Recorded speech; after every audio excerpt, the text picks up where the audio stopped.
bienvenidos y bienvenidas a todas y empezamos este conversatorio que se titula Desmorir o sobre cómo sobrevivir al cáncer en una sociedad paliativa. Y para explicaros un poco por qué, ¿no? Antes de introducir a las ponentes por qué hacemos este conversatorio, tenemos una breve introducción de qué es Asociación Antropologías. Yo soy Rosa Martínez y soy miembro de esta asociación junto con Marta Milena Silva, que luego también os presentaré extensamente. Y la Asociación Antropología es una asociación que nace en Barcelona alrededor del 2016 de un grupo de estudiantes del máster de Antropología y Etnografía de la Universidad de Barcelona. Éramos un grupo que nos interesó mucho, ¿no?, lo que estábamos estudiando, salíamos de clase muy animados y animadas y bueno, con ganas de querer hacer cosas más allá de los debates que nos planteábamos en las clases y después de debatir mucho, al final creamos esta asociación con la idea de poder hacer algo más allá, ¿no? Y poder llevar todo lo que estábamos aprendiendo y todo lo que debatíamos en el máster fuera de la universidad y que sirva pues de divulgación, también de puente, ¿no? Y también pues también para enriquecernos también en nuestras carreras de investigación y de aprendizaje antropológico, ¿no? Entonces, en estos últimos años hemos ido haciendo varias actividades de formación, actividades de divulgación y también de investigación, pero sobre todo lo que hemos ido haciendo es actividades como la de hoy, ¿no? Actividades que puedan y que de hecho encajan perfectamente con la Semana de la Antropología, ¿no? Que organiza el ICA, el Instituto Català d'Antropologies, ¿no? Y que de alguna manera encaja con una de las cosas que nosotros queríamos hacer con la asociación, que es llevar estos debates antropológicos a la calle, ¿no? Y de hecho una de las actividades estrella que siempre explico y que nos ha hecho también ser conocidas en Barcelona especialmente son las rutas antropológicas, que de hecho para los que estáis en Barcelona aprovecho y mañana y comento que mañana por la mañana hay una ruta antropológica que hacen nuestros compañeros, ¿no? Y son rutas en las que hacemos rutas por la ciudad y en el que incorporamos cuestiones antropológicas, ¿no? Es decir, más allá de los debates, más no es simplemente una visita en términos turísticos, sino más, ¿no?, con reflexión teórica y antropológica, ¿no? Y los conversatorios como los de hoy, ¿no?, que no es el primero que hacemos, ¿no? Y de hecho creo que Marta hay ¿no?, es el tercer que hacemos en este marco de la Semana de Antropología y Marta ha preparado estas diapositivas, ¿no?, en el que podéis ver como los ejemplos de otros conversatorios parecidos que hemos hecho, como por ejemplo en el 2021 hicimos este primer conversatorio de lo social y lo farmacéutico en tiempos de pandemia, y que después tuvimos la oportunidad de escribir un resumen, reflexión sobre este conversatorio en la revista Contextos, una revista que también está, que forma parte, ¿no?, que es parte del Departamento de Antropología de la Universidad de Barcelona, pero que también como asociación hemos sido miembros del equipo editorial en los últimos años y entonces pudimos publicar el resumen de este conversatorio en formato de artículo divulgativo. Este artículo es abierto, es en formato abierto, o sea que si a alguna de vosotras les interesa leer qué hemos hecho en este conversatorio, lo podéis acceder o también podemos mandar los enlaces después de este conversatorio. Este es el primero que hicimos de lo social y lo farmacéutico y luego el año pasado hicimos yendo un poco más allá, un poco más en profundidad la cuestión de la medicalización y el paradigma del control y las relaciones de poder, mirando desde la sociedad paliativa, también con Marta Milena Silva Castro como jefa del conversatorio y también a partir de este también pudimos escribir un artículo en la revista Contextos, que aquí lo tenéis.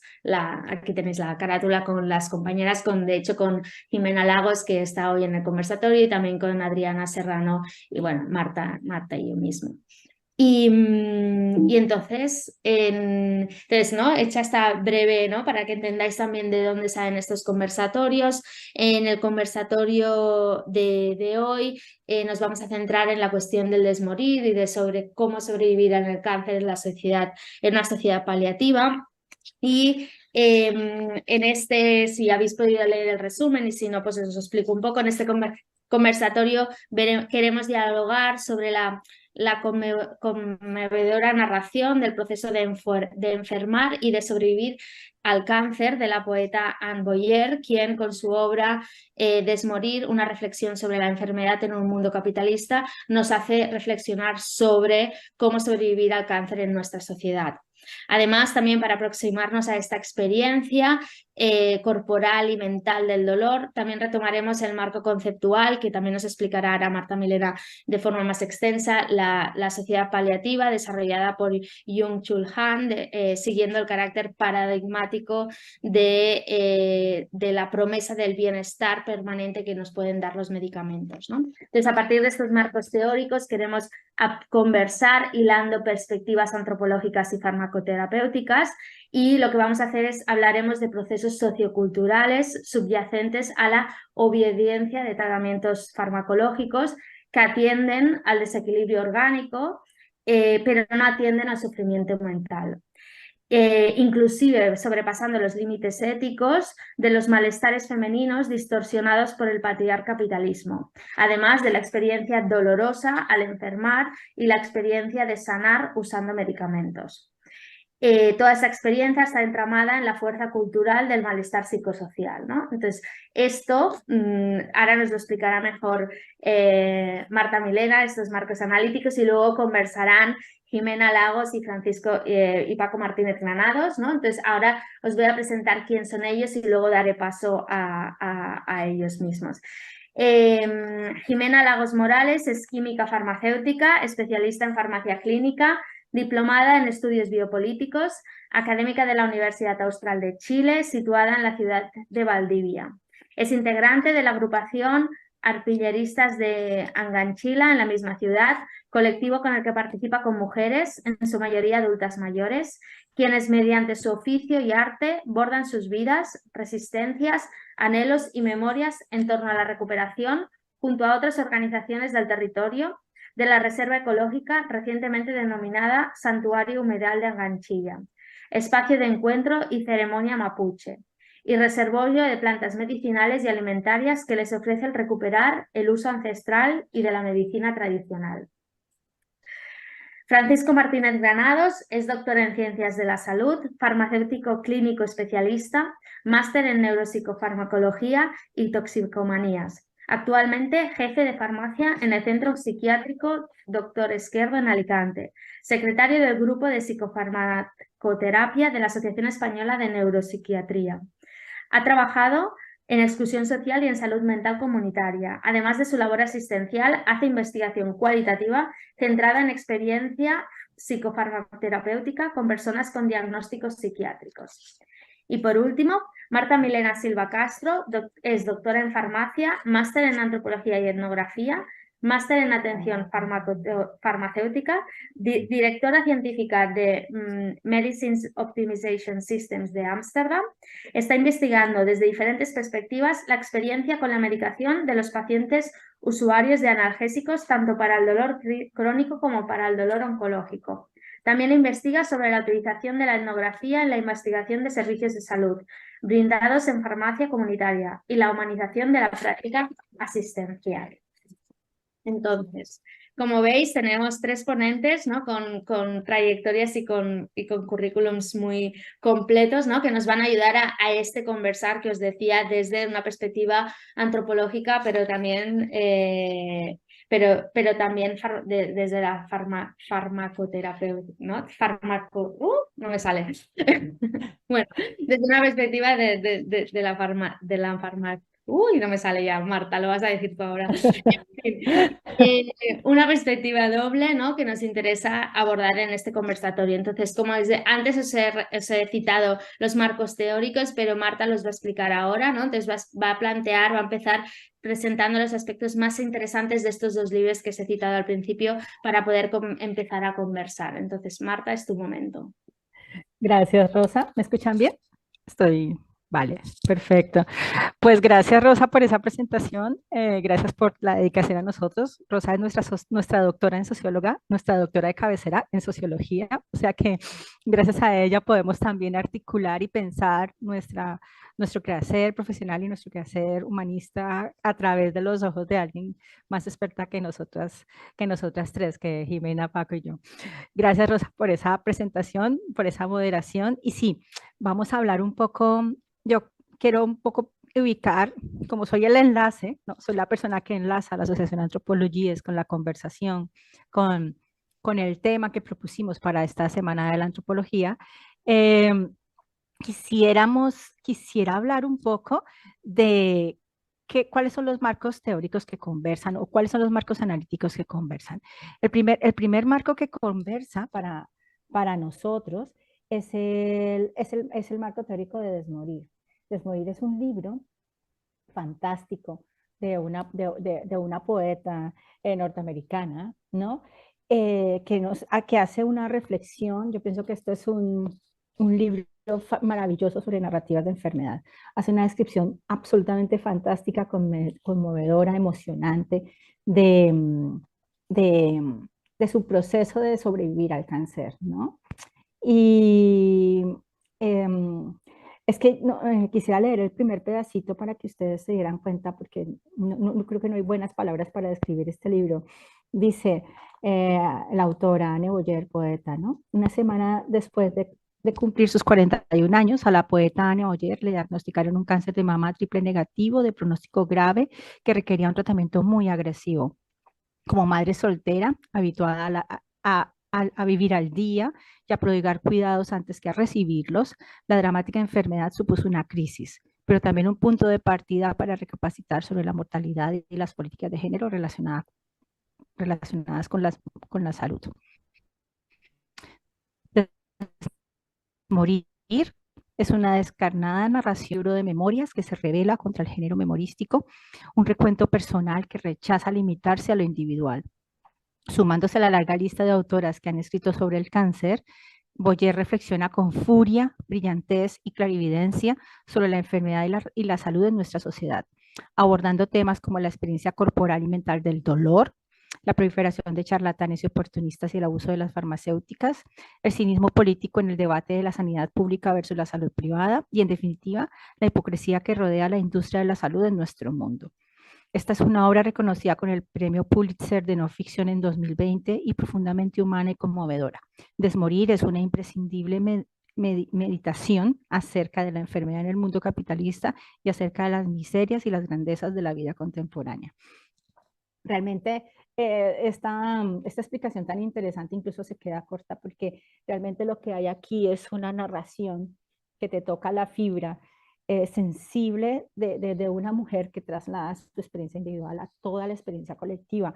Esto realmente es muy difícil encontrar narrativas que hagan esa transición, ¿no? Y que además tengan esa capacidad de contar con tantos detalles, con tanta estructura, un proceso tan complejo en primera persona, ¿no?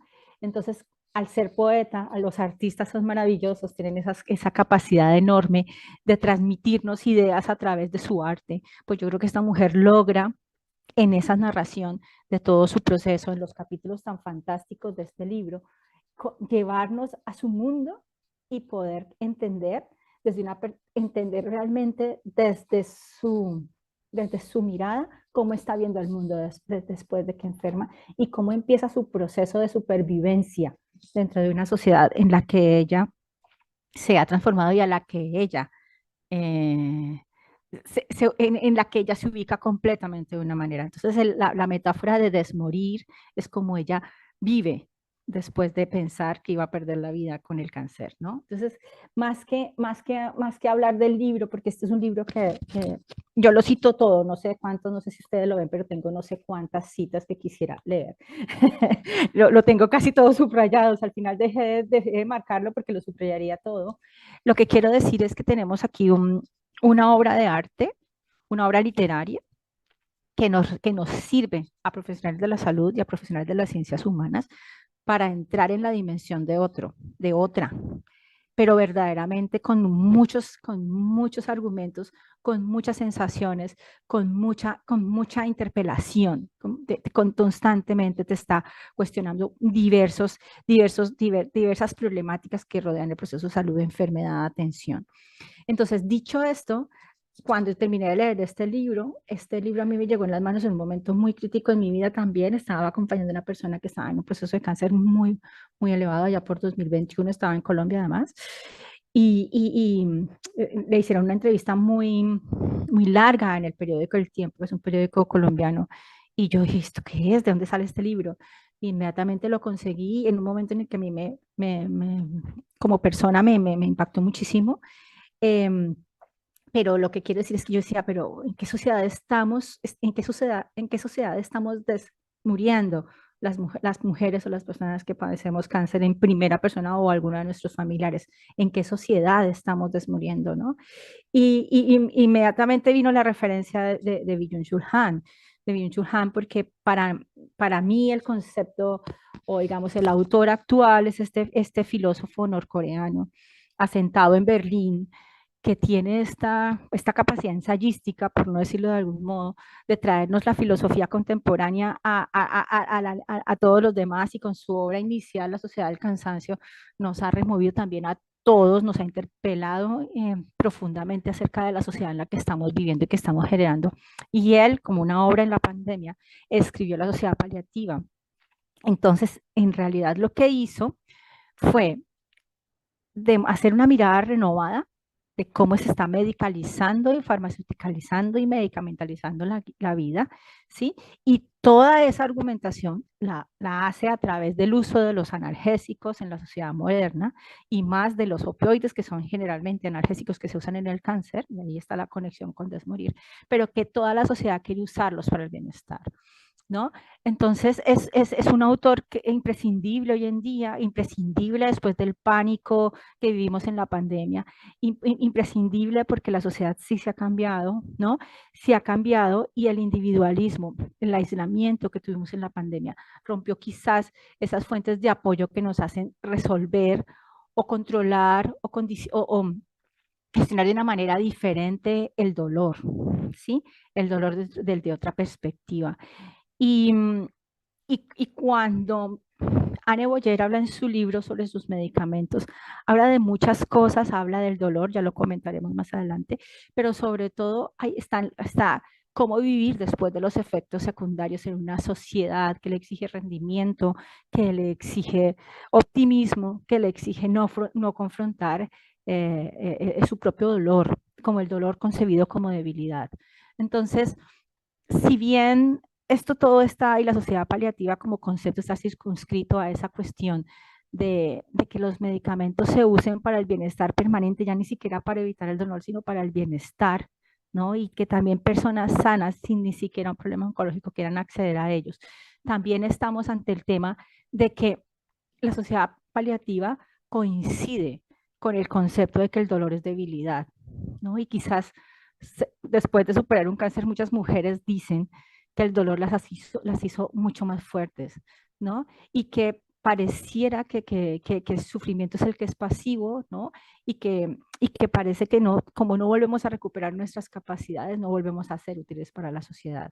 Entonces, es muy interesante este concepto. Nosotros pensamos con Jimena y con Paco que podíamos hacer un análisis de estos dos libros, llevándolo un poco a nuestro terreno, porque consideramos que estamos ante una sociedad individualista, una sociedad cansada, una sociedad donde domina el rendimiento, y donde la ruptura ruptura de la socialización y las prácticas comunitarias que tuvimos en la pandemia nos aisló y nos rompió.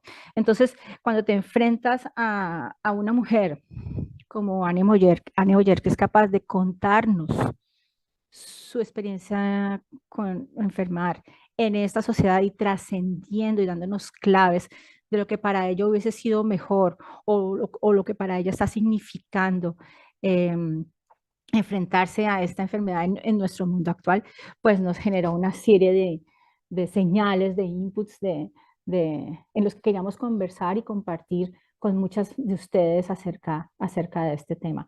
Entonces nosotras, y cuando hablo de nosotras, hablo de Paco, Jimena y yo. Lo que queremos conversar hoy es hacer algo un poco muy cualitativo, hacer una triangulación de nuestras perspectivas analíticas. Por una parte, considerando el fondo que transmite, ¿no? La sociedad paliativa, y considerando una narrativa de enfermedad tan potente, tan estructurada, tan enriquecedora, tan conmovedora como la que puede hacer Annie Boyer, conectar los tres trabajos empíricos de los que podemos hablar nosotros tres. Por una parte, Paco Martínez Granados tiene una tesis doctoral fascinante que se llama Vivir con psicofármacos, un estudio de fotovoz comunitario. Creo que nunca había visto a alguien que en salud sacara tanto rendimiento a una técnica cualitativa como lo que se llama photoelicitation, que es darle voz a las personas a través de las fotografías o de las imágenes. Y, y con él hemos tenido siempre un maestro en psicofarmacología, pero no solamente eso, sino cómo ayudar a las personas que tienen otra forma mental de acceder al mundo. Y queríamos hablar del dolor mental con Paco.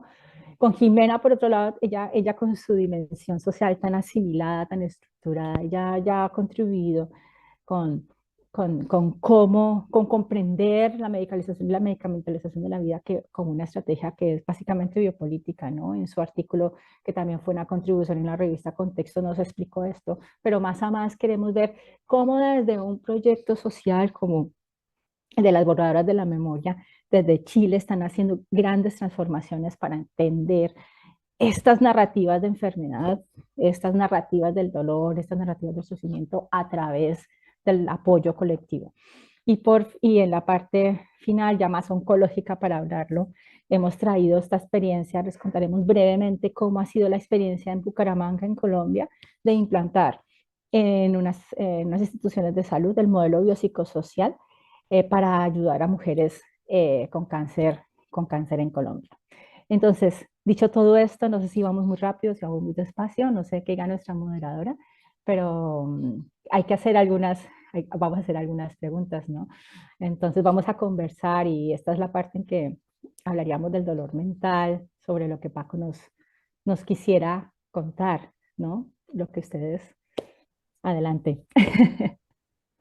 Genial, Marta. Muchas gracias Gracias. por esta súper introducción, ¿no? Y como decías, la idea es conversar, entonces ahora vamos a dar paso a Paco Martínez, pero para ayudar a esta conversación le planteamos una pregunta, ¿no? A partir de todo lo que ha explicado Marta. Y la pregunta es, ¿se puede encontrar una dialéctica del dolor como la que ensaya Byung-Chul Han en la experiencia farmacoterapéutica? Ahora me ha salido. Adelante, Paco. ¿Qué nos... Vale, bueno, ¿me oís bien? Sí. Vale, nada, lo primero, gracias a Marta y a Rosa por organizar este espacio para conversar, porque, bueno, es de agradecer. Escasean y conversar es muy, muy importante, y pensar juntas. Bueno, con respecto a la pregunta que hacía Rosa, vamos a ver. La experiencia con la medicación en personas que tienen sufrimiento psíquico, pues suele ser una experiencia difícil y conflictiva, ¿no? Em, Cuando hablemos de qué supone esos efectos de la medicación psiquiátrica en ellos, que lo hablaremos luego, pues veréis un poco las implicaciones. Pero, claro, cuando tenemos que ver qué es una experiencia, ¿no? Primero detenernos en esta palabra experiencia y en el significado que le dan algunos filósofos como Hegel, que luego el Byung-Chul Han lo recupera en este libro, que es qué significa experiencia. Y la experiencia significa esto que nos pasa a todos de ver algo, de decir, yo antes esto lo veía así, ¿no? Y yo antes vivía así, pero ahora me di cuenta de que esta forma de vivir que yo tenía estaba profundamente errada, ¿no? Entonces, esta negatividad con respecto a la experiencia que he tenido previa a mi memoria, eh, es una experiencia que, como bien dice Byung-Chul Han, es una experiencia dolorosa, porque nadie que haga que se dé cuenta de esto, nadie que haga esta meditación acerca de su propia vida, puede escapar al dolor. Eh, em, y esto es la dialéctica, ¿no? La dialéctica tiene esa negatividad sobre una perspectiva, pero que no se queda ahí, porque si no caeríamos como una especie de nihilismo, ¿no? No se queda ahí, sino que quiere avanzar. Entonces, bueno, yo esta forma de vivir que tenía estaba profundamente errada, quiero vivir de otra manera, quiero ver las cosas, veo las cosas de otra forma y sigo caminando, ¿no? Ese dolor me impulsa hacia un camino, que es el camino del conocimiento. Por eso la dialéctica es el camino del conocimiento, es el camino de la sabiduría. Entonces, la experiencia con la medicación es una experiencia similar. Es una experiencia similar. Es una experiencia donde es una experiencia muy entremezclada, tanto con el proceso psiquiátrico, que suele ser muy difícil, que implica el diagnóstico, explica una hospitalización, implica una lucha muy dura y muy fuerte ante la percepción de un sufrimiento o de un delirio. eh, bueno, implica también enfrentarse a una institución que no siempre sabe manejar esas situaciones, que no siempre tira de epistemologías que se traduzcan en prácticas éticas, ¿no? Porque las epistemologías tienen siempre, nunca son solo epistemologías, no son como zonas donde podemos pensar, sino que tienen implicaciones éticas profundas y prácticas. Eh, entonces, es una experiencia muy conflictiva, muy difícil, que les lleva en cierta forma a sentir cosas muy dolorosas, como puedan ser, por ejemplo, el sentirse degradados, el sentirse que están zombies, el sentir que han perdido su ser, que han perdido su identidad, que han perdido mucho de cosas que tenían en su vida y que ahora ya no tienen. Eh, Hay mucha confusión, pero el efecto de la medicación puede llegar a ser muy degradante para muchas personas, ¿no? Entonces, ¿dónde entra la dialéctica en esto? Bueno, pues la negatividad en que, como también dice Byung-Chul Han, la negatividad de la dialéctica también es una negatividad con respecto al dolor, ¿no? Entonces, por ejemplo, cuando emergían todos estos significados de la medicación, que eran significados que tenían que ver con esa degradación o que tenían que ver con esa pérdida de la identidad, o que tenía que ver con ese sentirse zombies.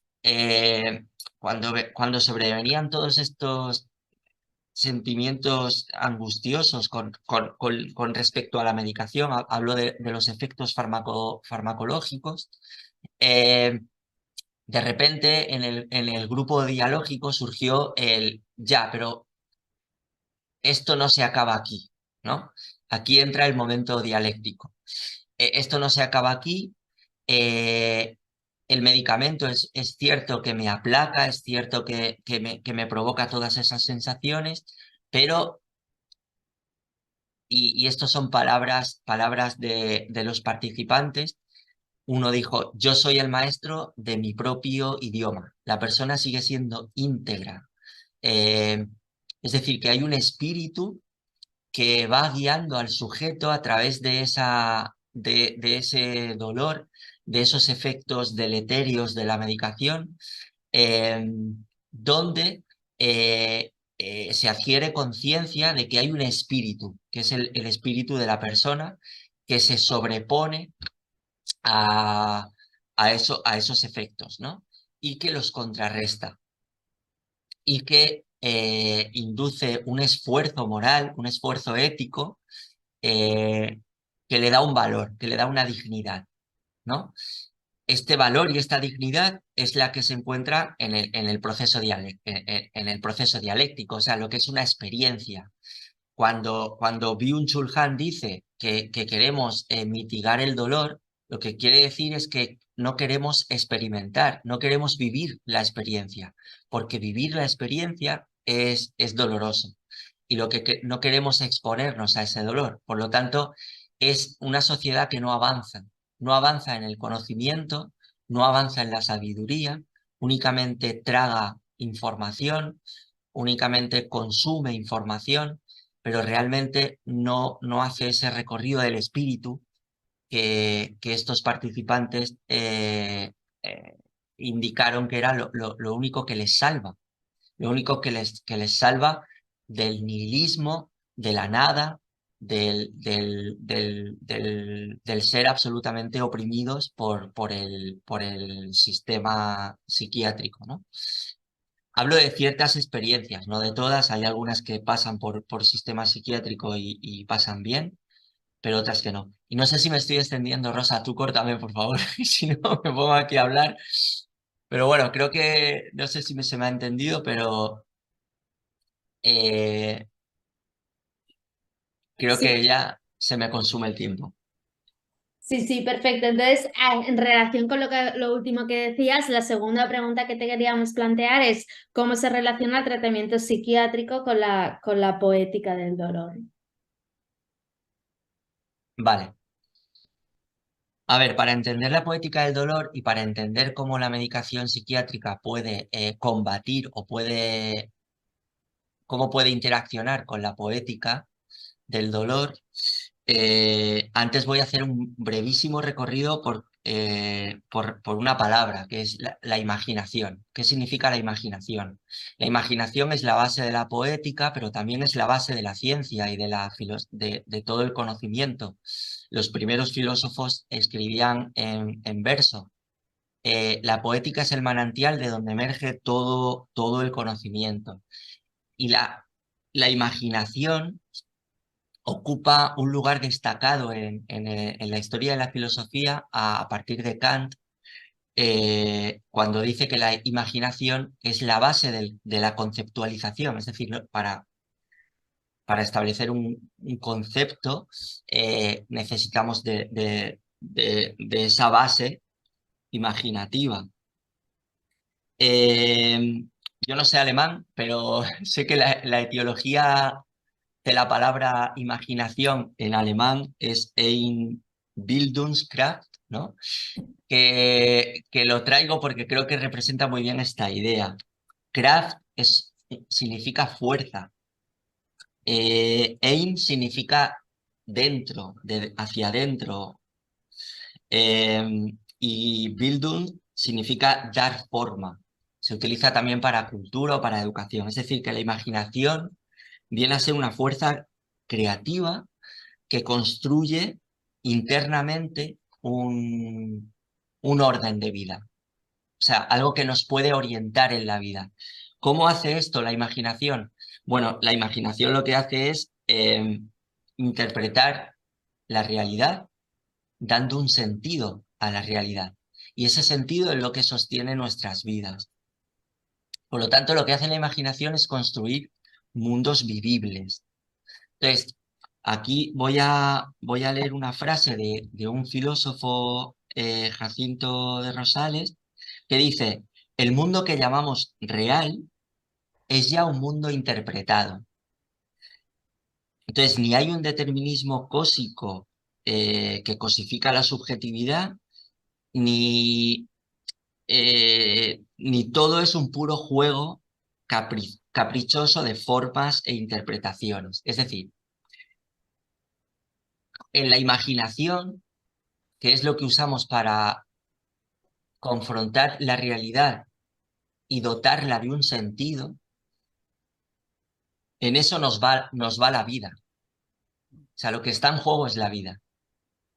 Por lo tanto, la imaginación ha hecho ese recorrido de ser entendida como el loco de la casa o el loco de la pradera, a ser el constructor de la casa, el constructor del mundo, el constructor de un mundo con sentido. Vale, esto por un lado. Por otro, una breve nota de qué significa para Spinoza la imaginación, para ya poder entender todo este rollo, qué significa un antipsicótico. Vale, ahora vamos a ver qué puede significar un antipsicótico.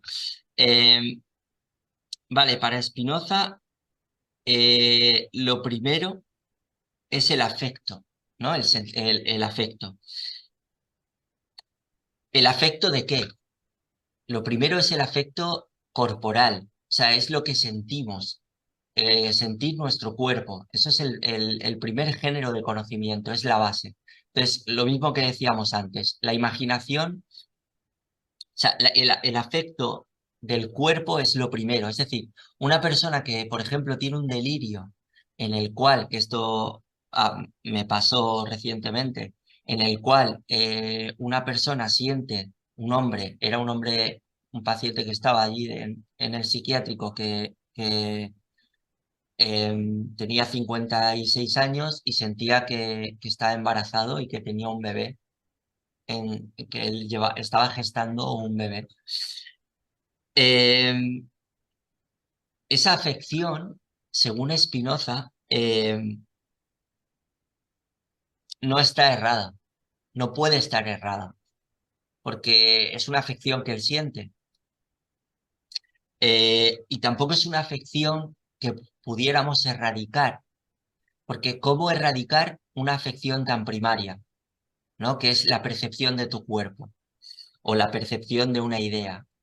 ¿Cómo erradicarla? Y aquí entramos en el concepto antipsicótico. El concepto antipsicótico lo que quiere es erradicar un delirio, cosa que no se puede. Y que por eso el término antipsicótico es un término espúreo, eh, eh, diseñado con fines mercantiles, porque no existe tal cosa. Lo que existe es el concepto de neuroléptico, es decir, son moléculas que disminuyen nuestra capacidad perceptiva, la sumen en una nube, provocando como una especie de desafección frente al delirio, pero frente a todos los estímulos también, el resto de estímulos, con lo cual lo que se hace es degradar esa potencia del ser. Esto para Spinoza sería una aberración, porque precisamente lo que habría que hacer, ya que no se puede erradicar esa afección primaria, lo que se puede hacer es aumentar la potencia del ser para superpoblar los afectos alegres de los afectos tristes. Es decir, cuando alguien está viviendo una situación de angustia, pues por ejemplo acompañarle, abrazarle, estar con esa persona. eh, es- en este acompañamiento hay una afección alegre que puede superpoblar ese afecto triste, ¿no? Pero en cualquier caso, en ese aumento de la potencia del ser es donde está el camino, es donde está la poética. Y esa poética es la que nos salva. Entonces, por eso la poética es tan importante y por eso no podemos con la medicación degradar la capacidad de la poética, porque la poética es lo que nos da sentido. Entonces, todo esto es muy complejo, puede dar para mucho debate, pero ahí dejo esta reflexión. Y nada, nada más. Luego no Muy bien. quiero colmar más palabras. Muchas gracias, Paco. Sí que es verdad que antes de dar paso a Jimena, te queríamos preguntar si nos podías describir las fotos estas que hay en la diapositiva, si nos las puedes Sí, explicar brevemente. sí, esta fotografía la hizo un participante que era artista y se viene y venía a representar lo que veníamos a decir de cómo la medicación puede interaccionar con la poética, ¿no? Entonces, por ejemplo, esta persona era artista, había toda su vida había creado esculturas y dibujos y tal, y decía que desde que tomaba paliperidona, que es un antipsicótico, que eso lo dicen muchas personas que toman este antipsicótico concreto, decía que ya no podía sentir con intensidad las cosas. Entonces, por ejemplo, decía, yo antes sentía la melancolía, ahora no puedo sentir la melancolía, ¿no? Eh, Ahora cierro los ojos. Antes, cuando cerraba los ojos, había un torrente de imágenes que me venían. Ahora cierro los ojos y solo veo eh, un muro negro. Nada aparece, ¿no? Entonces, esta persona vivía eso con mucha angustia porque decía que justo la esquizofrenia con la que le habían diagnosticado, él entendía que era como una predestinación a un poder creativo. Para él la creatividad era muy importante, como hemos visto, no para él, sino para todo el mundo. Entonces, por eso hice esta fotografía como de unas esculturas con la medicación que tomaba en esos orificios, con esa intromisión en su cuerpo que no le permitía, que le bloqueaba esas sensaciones cenestésicas de su cuerpo y del torrente de la imaginación. Entonces, por eso le he traído para hablar de cómo la medicación puede bloquear esas poéticas y cómo y qué sentido tiene la poética, que es lo que he explicado antes, lo que he intentado explicar. Muy bien, muchas gracias, Paco. Pues ahora voy a dar la palabra a Jimena Lagos, ¿no? Para poder seguir hilando, ¿no? Ideas en esta conversación. Y con Jimena vamos a abordar el dolor social. Entonces, la primera pregunta que te quería hacer era cómo se sostiene la vida en una sociedad capitalista. Muchas gracias, Rosa, y muchas gracias a todas, de verdad. Coincido ahí con el comentario en el chat, que lujo poder estar en esta conversación, realmente. Gracias, Paco, por eso que nos presentaste, y por supuesto a Marta por esa maravillosa contextualización. Tenía ciertas dificultades para pensar desde dónde poder aportar a este conversatorio, porque sentía en principio que mi historia previa quizás no es la manera en que está aquí planteada, ¿cierto? La conversación podía contribuir, pero finalmente, y también con el aliento de los compañeros, encontré una manera y espero les haga sentido. Vamos también viendo el tema de los tiempos. Me quise apoyar aquí con algunas ideas que voy a leer para ir un poco más rápido. Y si tú me ayudas, Rosa, con pasar a las diapositivas, creo que a la primera de ellas para poder comenzar.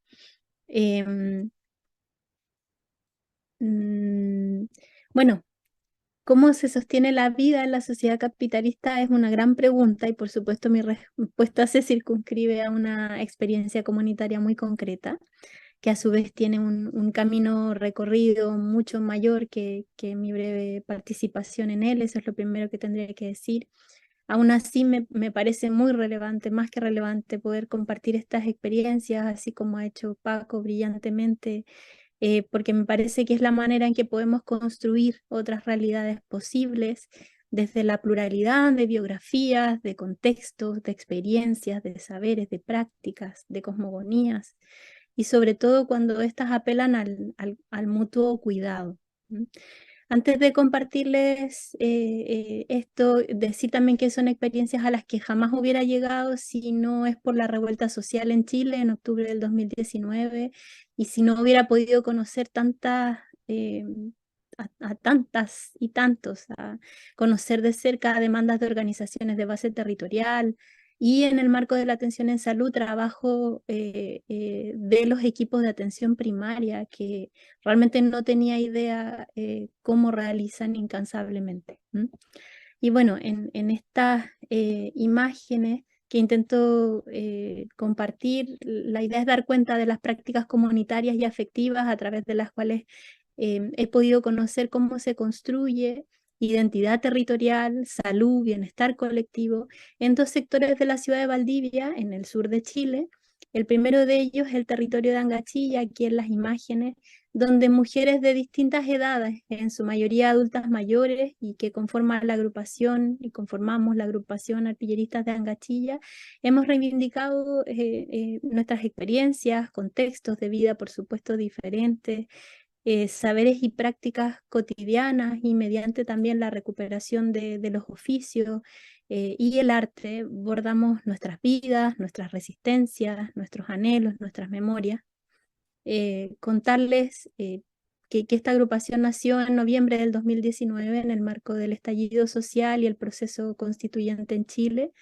En ese sector existía ya, más de 10 años antes, una comunidad organizada y en activa defensa territorial y resistencia frente a la permanente amenaza de proyectos inmobiliarios, viales, de lo que se ha convertido en una reserva ecológica, en un espacio de encuentro, el humedal Angachilla, que fue rescatado por la propia comunidad y que hoy es considerado santuario de la naturaleza y lugar de ceremonia mapuche.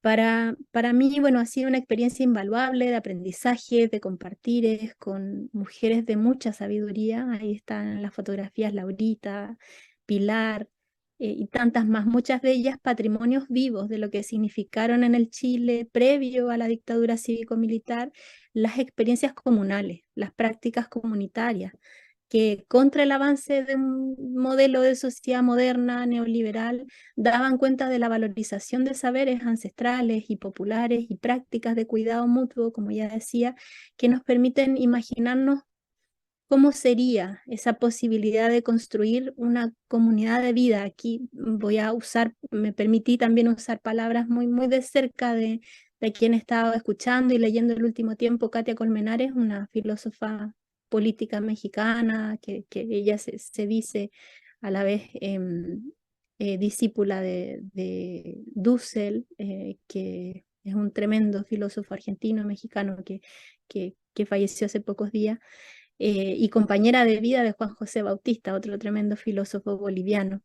Entonces, desde ese marco que quiero explicitar, ellos hablan de la posibilidad de pensar una comunidad de vida relacional, afectiva, respetuosa realmente de todo lo vivo, y bueno, no me podía hacer más sentido después de haber tenido esa experiencia.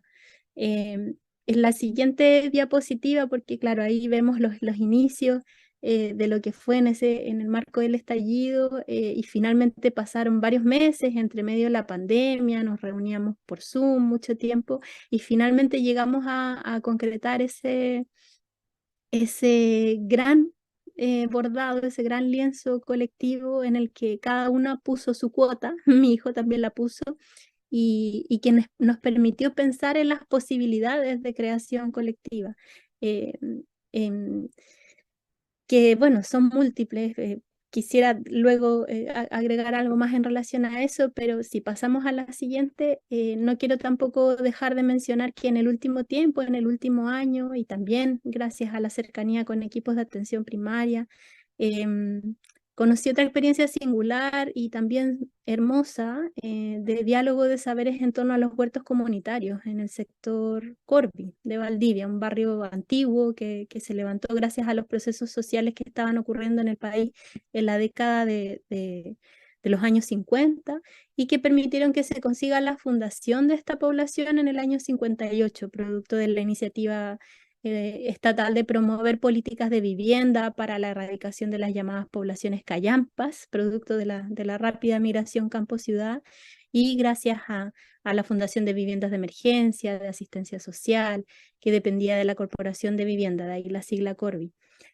Para mí también ese fue un tremendo encuentro porque, claro, hay que destacar que toda esta historización que les estoy rápidamente contando fue inicialmente en nuestra ciudad gracias a la recuperación de esa historia oral, narrada de las personas mayores que en su mayoría habitan ese territorio y que fueron primeramente los estudiantes de Historia y de Ciencias Sociales de la Universidad Austral los que nos fueron dando, compartiendo esos hallazgos, haciéndonos partícipes también de esos espacios de conversación, de reconstrucción de la historia colectiva y que al menos a mí me permitió conocer, por ejemplo, de tanto la participación del Estado como del esfuerzo de los propios habitantes respecto a, en ese momento, el cómo hacer frente al grave déficit habitacional que existía en la primera mitad del siglo XX en Chile. Y en esos contextos surgen los huertos en casa, pero también en espacios públicos, comunitarios, que permitían construir soberanía, soberanía territorial, medicinal, alimentaria, y que bueno, en el sur, luego del terremoto, un gran terremoto conocido a nivel mundial en los años 60, gran parte de ese proyecto se destruyó, pero se fue reconstruyendo, levantando también gracias a los esfuerzos de ese pueblo organizado. Lamentablemente después vino la dictadura y truncó muchos de esos anhelos, pero a lo que voy con esto es a la posibilidad también de que estas experiencias nos hacen pensar desde la academia. Yo soy profesora universitaria y más que nunca comprender eso que nace, ¿cierto?, allá en tierras campesinas, en tu querida Colombia, Marta, ese sentir y pensar, ¿no? La construcción de nuevas categorías, unas que permitan a las nuevas generaciones visibilizar y transitar hacia otras formas posibles de humanidad, de conocimiento, de racionalidad, que estuvieran en armonía con la vida, porque hoy no lo están, que su punto de partida fuera esa racionalidad contenida en la vida de los pueblos originarios, en las prácticas comunales de nuestros territorios, como decía, muchas de las cuales fueron truncadas violentamente en la dictadura, en una época oscura de nuestro país, pero que hemos comprendido que aún así resistieron, que volvieron a brotar con fuerza, y que cuando quisimos pensar otro modelo de sociedad para nuestro país estaban ahí, para mostrarnos un camino posible. No sé cómo voy de tiempo, tendría más cosas que compartir, pero tampoco quiero abusar.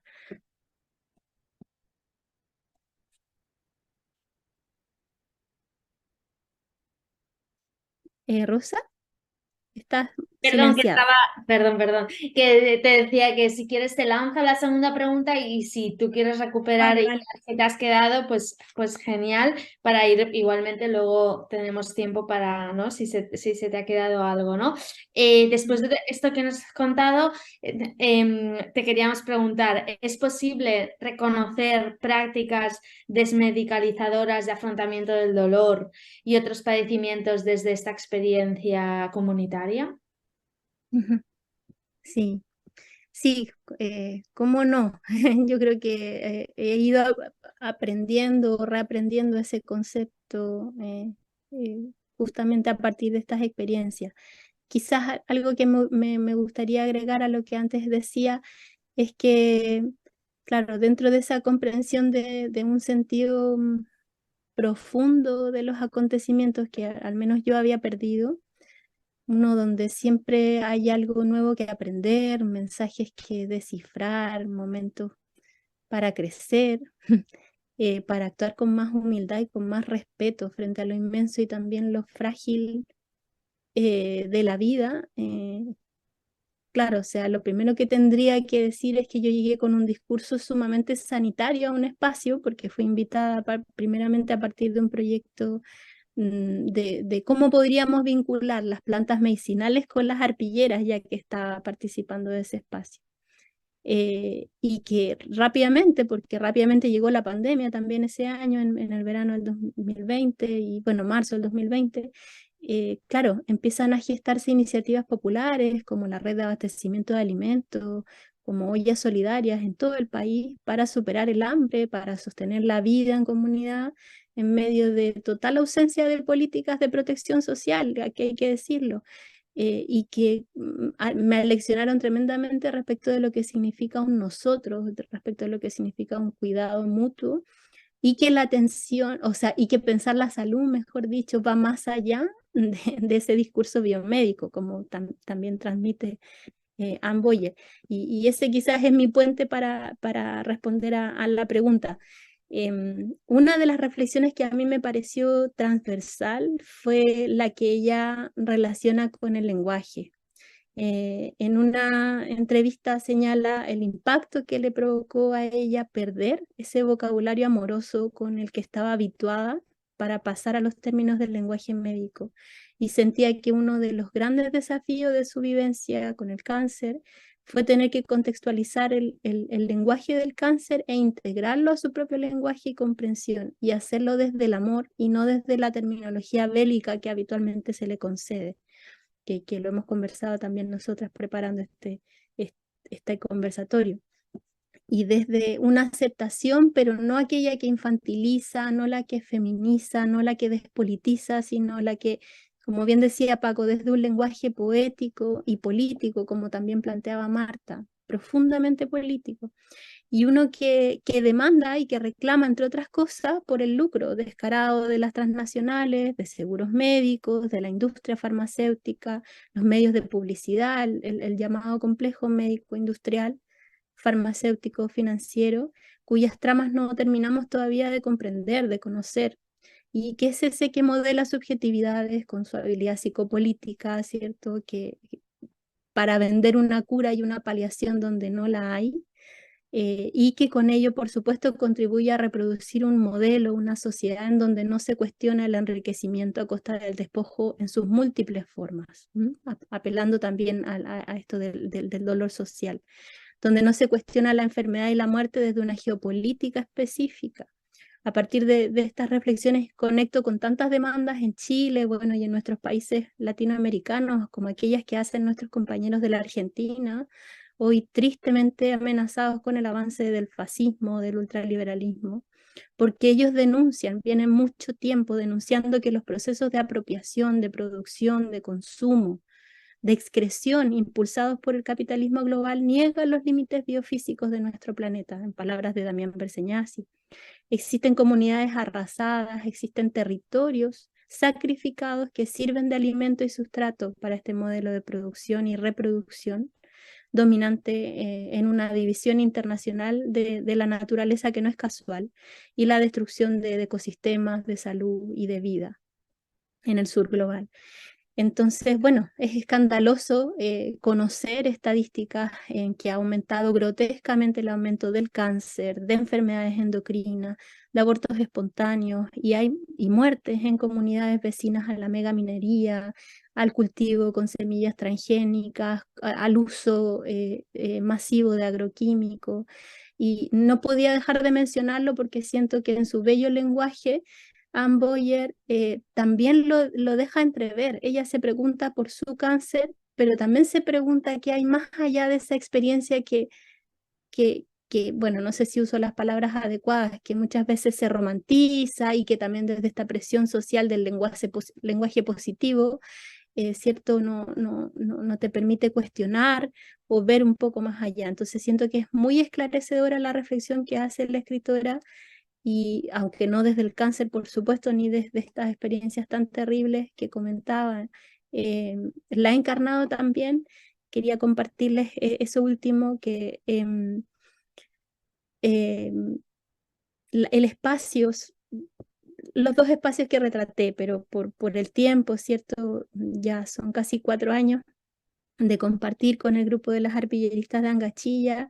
Inicialmente fue desde un fuero muy íntimo, la posibilidad de transmitir sentimientos, emociones, dolores, nudos, bloqueos propios de una biografía a través del textil, a través de, bueno, de esos hilos que van uniendo nuestros retazos cuando nos sentimos rotas, cuando no podemos verbalizar aquello que necesitamos abrir, soltar, mirar con alguna distancia que nos dé cierta perspectiva.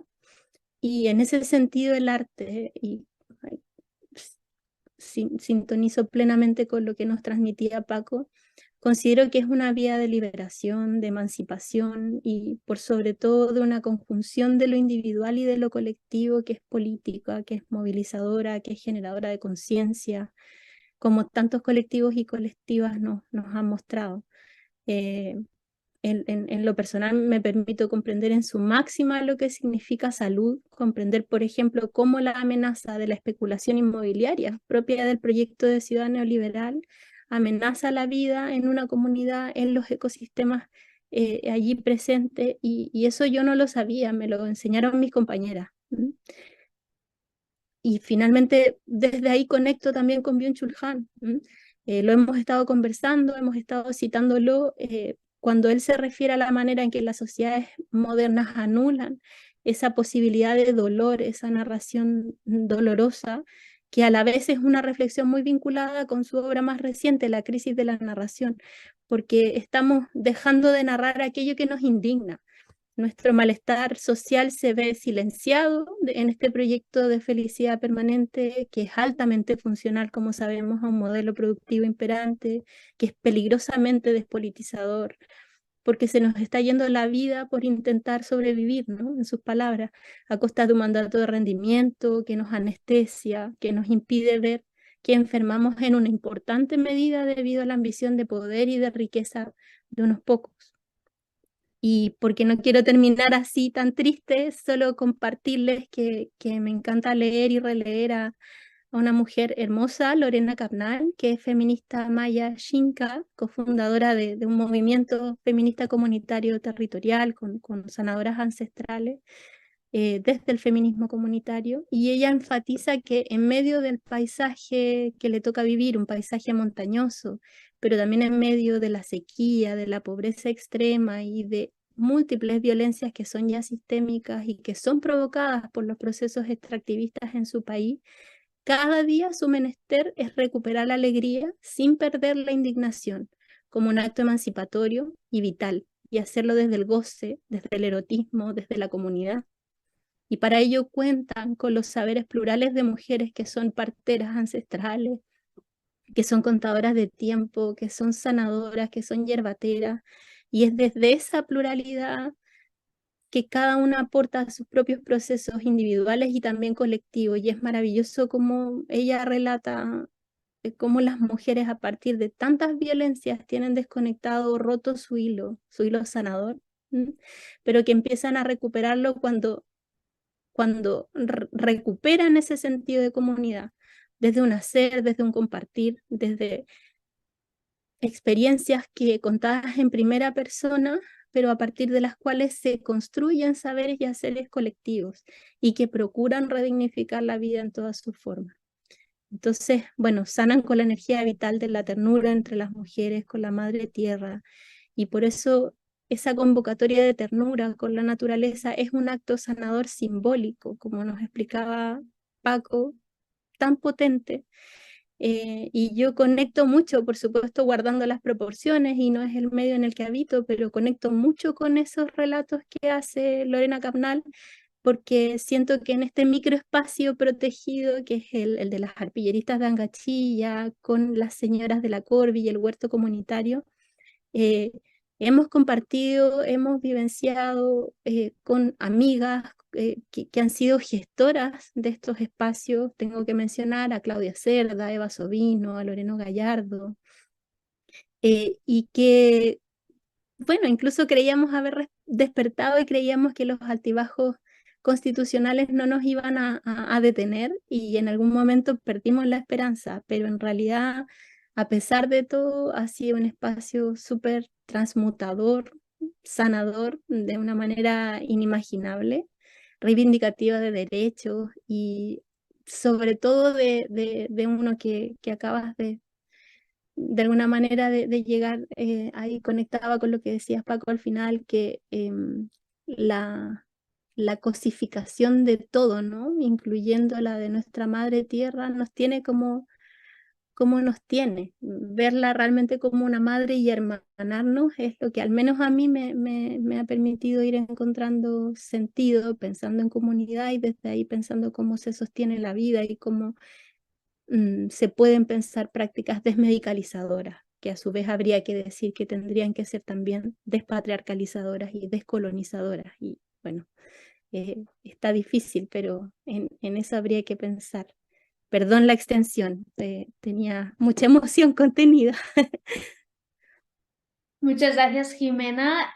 Nos vamos también con, no sé si nos iremos con ganas de hablar, pero con ganas de leer con tantas referencias seguro. O sea que genial. Muchas gracias por todas las referencias y por explicar tu experiencia. Ahora es el momento de Marta, que a ella le va a tocar resumir un poco para que nos dé tiempo de luego conversar también entre vosotras y luego con el resto de participantes. Entonces, con Marta queríamos como volver otra vez al inicio, ¿no? Y recapitular, volver a esta idea del desmorir, ¿no? Lo que pone aquí en la diapositiva, pasar del dolor al desmorir. Entonces, la pregunta que te quería lanzar es, ¿qué es cercano a desmorir y qué es lejano a la realidad de las que estamos aquí, ¿no? Las que estamos aquí conectadas. Ya me escuchan, ¿no? Sí. Gracias. Estoy absolutamente feliz de que esto se haya grabado porque quiero volver a escuchar a Paco cada palabra y quiero volver a escuchar a Jimena cada palabra porque son demasiados inputs. Nosotros habíamos hablado un poquito antes para organizarnos, pero wow, estoy todavía como asimilando los mensajes tan profundos que nos dejan y pues quizás a mí me toca conectar con el dolor al desmorir y quizás eh, para responderte a esta pregunta yo quiero traer también un caso local porque yo no quisiera no hablar de lo que pienso, sino de lo que hemos tocado, ¿no? En nuestra realidad local. Y pues yo tengo una experiencia fantástica que contar, que compartir, que principalmente se debe a químicos farmacéuticos colombianos, pero en principal la mano hacedora de todo esto es Adriana Serrano Uribe, que hoy no puede estar con nosotros, pero que me siento feliz de representar y hemos hecho. Tenemos muchas preguntas y tenemos muchas necesidades pragmáticas y prácticas de todos estos discursos. eh, Llevarlos a que sean útiles para las personas que sufren. Básicamente esa es la cuestión, ¿no? Y la conexión con desmorir es quizás las narrativas que tenemos de este caso de mujeres con cáncer en Bucaramanga. Tenemos una experiencia de implementar acciones farmacéuticas puras y duras, asistenciales, o sea, intervenciones clínicas asistenciales, pero que no estuvieran centradas solamente en lo orgánico o en lo mecánico o en lo medicamentoso ya de la medicación oncológica, que por sí es complicada, sino queríamos ir más allá y queríamos afrontarlo desde una perspectiva biopsicosocial. Voy a responder la pregunta, Rosa, te lo prometo, pero quiero explicar un poco esto porque tenemos unos marcos de intenciones teóricas, ya lo decía Paco, ¿no? ¿Qué hay detrás de todo esto? Y nosotras, por un lado, tenemos claro que tener cáncer requiere unos tratamientos muy complejos en términos prácticos, que no solamente son costosos, que no solamente están en el entramado de esta cuestión farmacéutica global, que no solamente le cuestan a los sistemas de salud un dineral, pero que tienen que acceder un montón de personas que quizás están muy lejos desde muchas perspectivas a esos tratamientos, ¿no? Teníamos esa idea. Y por otro lado, teníamos una herramienta que era acercarnos a ellas a través de nuestra práctica clínica asistencial y por suerte en Colombia se desarrolló muchísimo la farmacia hospitalaria y hay muchos colegas químicos farmacéuticos, químicas farmacéuticas, que están trabajando fuertemente ya en implantar servicios clínicos a nivel hospitalario. Una de ellas, Adriana Serrano, y en Bucaramanga hay mucho trabajo asistencial en los últimos años. Pero la cuestión es que tenemos que pensar más allá de nuestras propias prácticas clínicas, porque nosotros las farmacéuticas estamos plenamente conscientes de que para que haya una verdadera supervivencia al cáncer, no solamente se debe resolver el éxito de un tratamiento farmacológico, sino que tienen que haber otros avances vitales para volver a recuperar lo que queda de salud, ¿no? Y sabemos que hay muchas implicaciones emocionales alrededor de la experiencia farmacoterapéutica. Sabemos que las personas usan los medicamentos condicionadas por su entorno sociosanitario, condicionadas por las muchas Colombias que hay, por los muchos lugares que hay, por si es rural, por si es una persona que trabaja, si no trabaja, por todos los perfiles, posibilidades que hay y porque está absolutamente determinada socialmente el uso de estos medicamentos. ¿no? Entonces, quisimos hablar con estas mujeres, les preguntamos sobre su experiencia con la medicación en términos de sus expectativas, de sus preocupaciones, de cómo comprendían su medicación, de qué las motivaba, en qué creían. Y finalmente hablamos con ellas de cómo se comportaban al respecto de sus medicamentos. Y obviamente estamos dentro de un marco hospitalario que nos exige muchos estudios con determinada, con una estructura, ¿no? Y entonces nos lanzamos a hacer un par de estudios cualitativos mixtos observacionales. Nos pusimos a Adriana, nuestro psicólogo de cabecera, que es Orlando Parra, que es un ser humano fantástico que nos ayuda a nosotras y con las pacientes a gestionar las emociones. Y, y aquí la suscrita que intenta dar todas las visibilidades biopsicosociales posibles y trabajamos con las con las mujeres que quisieron participar en este estudio hablándonos sobre su experiencia de enfermedad. Esto lo hicimos en una institución prestadora de servicios de salud en Bucaramanga. Contamos con el apoyo de 2 oncólogos, una otra farmacéutica del servicio de farmacia y con el gerente de la clínica o de la institución que se puso con nosotras a participar. Y pues fue muy interesante lo que encontramos con respecto al desmorir, porque hay varias cuestiones. Los médicos nos derivan a las mujeres. Bueno, primero los hombres no quisieron participar, los invitamos, pero no quisieron. Quisieron hablar con nosotras. Quizás hay un tema, una necesidad, las mujeres, las arpilleras, hay un tema de género transversal total acá, pero somos las mujeres las que estamos como acostumbradas a tejer hilos argumentales, hilos de coser también. Pues yo creo que tenemos estamos predispuestas a tejer argumentos, a conversar. Hablaron con nosotras esas mujeres, pero fíjense que según el aparato biomédico, el problema más grave era la adherencia. Y parecía que casi el 50% de estas mujeres no se tomaban bien su medicación y todo el mundo estaba muy preocupado de que las teníamos que educar y explicarles cómo eran nuestros medicamentos y toda esta historia, ¿no? Y cuando trascendemos a esas narrativas, nos damos cuenta que muchísimas de las causas subyacentes, muchísimas, si no la mayoría de las causas subyacentes a la adherencia, o llamémoslos en términos de PACO, de obediencia farmacoterapéutica, ¿no? Es como no, obedecer la orden médica, no, parece que nosotras no tenemos ninguna agencia con respecto a la toma de decisiones al respecto de los medicamentos. Pareciera que todo eso es porque somos las mujeres o las personas o las pacientes o las que estamos enfermas, incapaces de seguir un protocolo, una serie de pasos para usar esas sustancias mágicas creadas por la industria farmacéutica, ¿no? Pero resulta que en el fondo las causas, si analizamos las narrativas, son estructurales. Eran mujeres que no tenían permiso de su empleador para ir a las consultas médicas o para ir a buscar sus medicamentos. Pero el sistema las etiqueta como antiadherentes, les digo yo, como no adherentes, ¿no? Mujeres que viven en el campo y que o comen o van a la ciudad, ¿no? No hay recursos, ¿vale? También desde el sistema biomédico, el aparato hegemónico biomédico, es una persona que no cumple con sus medicamentos, que no vino a la cita médica, ¿no? Personas que no tienen empleo, ¿vale? Y que no pueden ir porque no tienen dinero o que no tienen que elegir entre ir a hacer todo el día una fila para reclamar un medicamento. Yo he visto filas en Colombia de 100, 200 personas antes de ti, que lo diga Oscar, que anda por aquí, Viviana, Lucía, que los estoy viendo en las cámaras. La dificultad para acceder a un medicamento, pero el sistema los etiqueta como personas que no adhieren, ¿no? Entonces, más a más, esas son las causas sociales estructurales de base por nuestros sistemas inequitativos de salud. Pero es que más a más empiezan los problemas de relación con el cuerpo, con las emociones, con todo lo que decía Paco. Muchas de estas mujeres están nerviosas, ansiosas, tienen tantas y lo primero que piensan es darle un psicofármaco en vez de pensar de que está viviendo un proceso de este calibre, que tienen hijos que cuidar, que pasan del rol de ser cuidadoras a ser cuidadas, a necesitar ser cuidadas y nadie las cuida, ¿no? Entonces están todas estas cuestiones alrededor de usar medicamentos en una sociedad desigual, con conflicto social, con unas problemáticas de lo rural, de lo urbano, del aislamiento, ¿sí?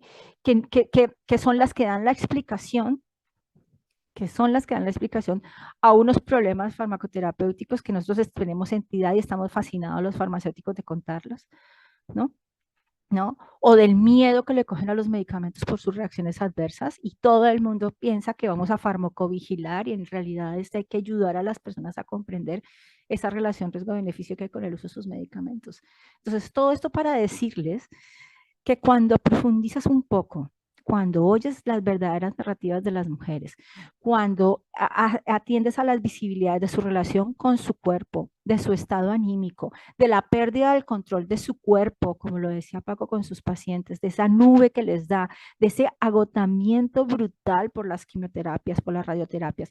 Nadie piensa que una persona no se puede levantar a buscar el medicamento cuando ha tenido un ciclo de quimio y de radio en un mismo día larguísimo y que son personas que a veces no tienen dónde dormir porque no tienen dónde quedarse, porque ya el transporte es por la noche y ya no tienen cómo acceder a su casa nuevamente y duermen en un bus, duermen en la calle o en un sitio que no tiene las condiciones de descanso que en el primer mundo es impensable, ¿no? Entonces, a mí me llama la atención que importamos todas esas tecnologías sanitarias sin pensar en las sociedades a las que las llevamos. Entonces, esa es la primera gran reflexión, que muchas de las cuestiones clínicas de los medicamentos tienen su causa, su raíz en problemas sociales o psicosociales, pero que por otra parte tienen la solución en intervenciones psicosociales y no en cuestiones clínicas. Nosotros, como estamos tenemos que entablar un puente de comunicación con profesionales de la salud y tenemos que hablar en términos de calidad de vida relacionada con la salud y tenemos que hablar en términos de cuestionarios de vida validados para que los otros clínicos nos entiendan los discursos cualitativos de los pacientes. Hemos hecho medidas rígidas y al final, después de que a través del trabajo de las químicas farmacéuticas, de los trabajadores sociales, de resolver esas inequidades sociales en los casos individuales, ¿no? De conseguirle un hospedaje a la señora que viene a la quimio en el día, de completar la nutrición de esta persona, de ayudarle a las personas a pagarles el pasaje para que vengan a recibir su quimioterapia. Ahí empieza a mejorar su calidad de vida relacionada a la salud, pero no es por los fármacos, es porque se mejoraron todas las condiciones que están alrededor, todos los dispositivos funcionan en la medida en que se entreteje otra vez lo que las personas realmente necesitan. Y además cuando se entretejen los vínculos sociales, cuando no se la aísla, cuando se le acoge como una mujer que puede darnos algo más que un sí me tomo la medicación, sino darnos toda su experiencia de vida para poder pensar que a otras pacientes les puede mejorar sus condiciones del SODO hecho intervenir de otra manera. Entonces, parece mentira que cuando actuamos desde una perspectiva biopsicosocial y cuando las estrategias de intervención pasan por reconocer que necesitamos tejer las relaciones sociales entre las personas, que necesitamos apoyar a las mujeres, necesitamos escuchar a las mujeres, que necesitamos retejer otra vez esa red rota, ese aislamiento, esa pérdida de lo comunitario. Cuando resolvemos esto, finalmente sí mejoramos la calidad de vida de las mujeres. Entonces es una paradoja, pero es una paradoja totalmente descrita por esta mujer. O sea, silenciar nuestras narrativas con un test sí o no cumple, que es otra forma de romper una narrativa, ¿no? O silenciar nuestra pena con un ansiolítico, ¿no? Entonces es mejor que duerma y no que sufra. Y nuestra propia, y como lo dice Byung-Chul Han también en la sociedad paliativa, nuestra búsqueda de felicidad permanente que niega el dolor y que a su vez niega el dolor y niega la experiencia, hace que no seamos capaces, ni como profesionales sanitarios, ni como mujeres, ni como personas, entender el dolor del otro y saberlo afrontar. Y como no lo sabemos afrontar, seguimos sufriéndolo y que se las arreglen las que tienes más dolor, que yo me apaño con los míos, ¿no? Entonces, estos resultados que parecen muy cuantitativos están nutridas por las narrativas, porque en realidad cuando se recupera, ¿sí? Esa señal, ese acompañamiento genuino que está buscando que estas mujeres dejen de sufrir tras el uso de sus medicamentos, tras esos efectos secundarios tan complejos, cuando se les escucha, cuando se les acompaña, cuando su discurso importa y no el discurso biomédico las anula, ¿sí? Cuando ellas dan las claves y no pensamos las profesionales que somos nosotras las que tenemos las claves, la condición de salud mejora y mejora para todas. Entonces,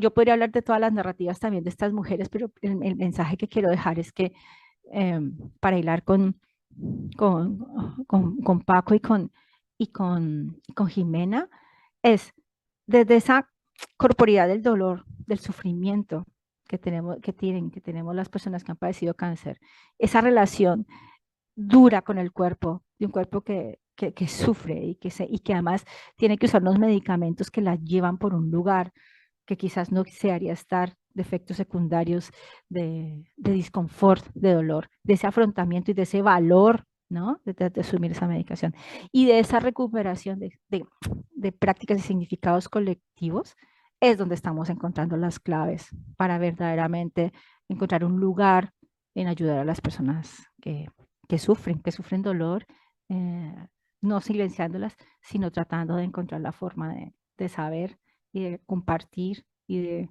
equilibrar lo que ellas sienten con por lo menos algunas devoluciones empáticas y sinceramente convencidas de que hacemos parte de su apoyo y que las acompañamos en este proceso de recuperación, en este proceso de desmorir. Muchas gracias, Marta. No sé si en este punto quieres que te lance más preguntas o si empezamos con la conversación, ¿no? Pues ya son las 8:30, entonces yo creo que sí que es el buen momento para pensar en conversación. Habíamos sido muy optimistas pensando que 2 horas iba a ser muy largo y que si acabamos en 1 hora y media mejor, pero bueno, sí que vamos a respetar un poco el límite, entonces creo que es buen momento para pensar en conversación. Entonces, primero quería decir a todas las que estáis en el público, ¿no? Que vayáis pensando en preguntas y que podéis levantar la mano con el Zoom y la opción de levantar la mano, creo que abajo está bastante claro. Si no, podéis escribir en el chat si no queréis decir, o sea, si queréis podéis empezar a pensar preguntas o comentarios para hacer a nuestras ponentes. Y mientras las pensáis, queréis primero empezar por las 3 ponentes, ¿no? Y preguntaros a vosotros si queréis preguntar algo o cruzar algo de vuestras intervenciones, ¿no? Porque creo que habéis hablado los tres de 3 cuestiones muy distintas que se pueden que están totalmente relacionadas. Entonces, bueno, antes de abrir al público, si queréis cruzar algún comentario, ahora también es vuestro momento. Breve para que el público también pueda participar, pero creo que sería pertinente.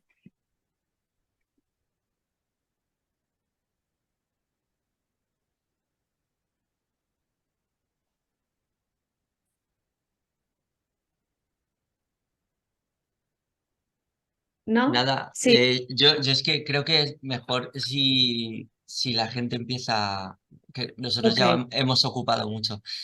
Simplemente a mí me ha gustado mucho escuchar a Jimena y a Marta y me siento muy afortunado de participar de esto.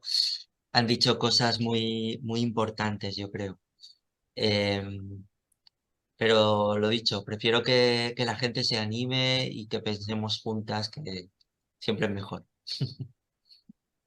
Genial, genial. Sí, también lo decía porque así como siempre a los primeros minutos Sí, son tensos, pues para que se animen, pero creo que ya hay una mano levantada. Entonces, Rufina, si quieres desmutearte, puedes hacer la pregunta tú misma.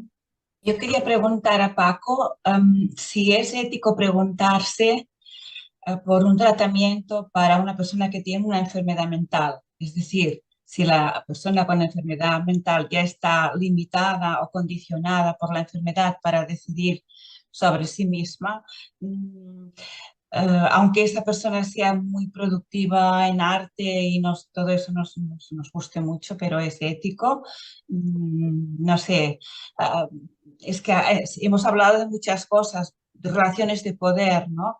Que ya sabemos que el poder es corrupto y el poder absoluto es absolutamente corrupto. Entonces, ¿dónde está el límite ético? ¿Cómo nos posicionamos?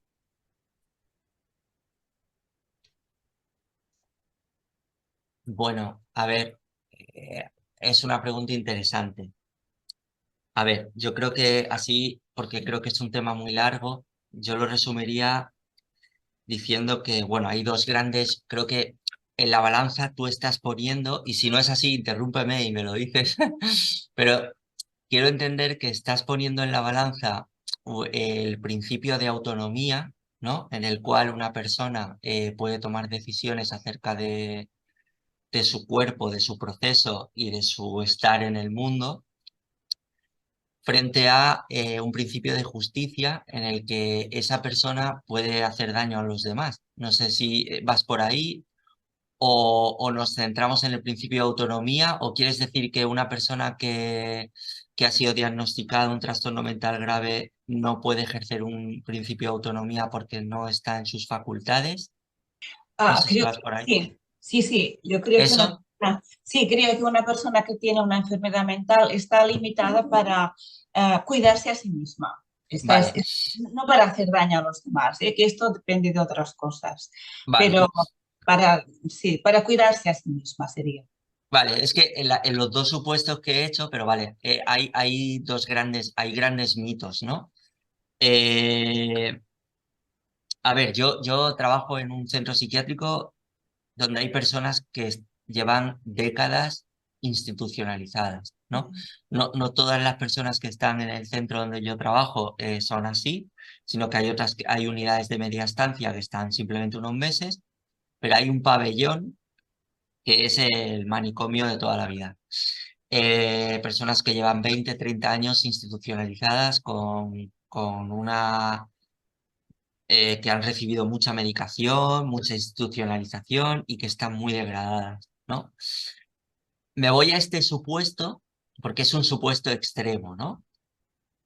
Incluso en estas personas, a diario, yo veo que muchas legalmente están incapacitadas, es decir, que han perdido todos sus derechos constitucionales basándose en esa premisa de que no son capaces de tomar decisiones por sí mismas. Y bueno, yo lo que veo a diario es que estas personas, a pesar de la degradación que puedan tener, a pesar de que les han quitado todos sus derechos basándose en esa premisa, a pesar de todo eso, son perfectamente capaces de tomar decisiones acerca de sus tratamientos y acerca de muchas otras cosas más. Solo hay que utilizar un lenguaje adecuado y solo hay que tener empatía y sensibilidad y realmente querer saber cómo se sienten, ¿no? Entonces a lo mejor no puedes hacerlo en base a un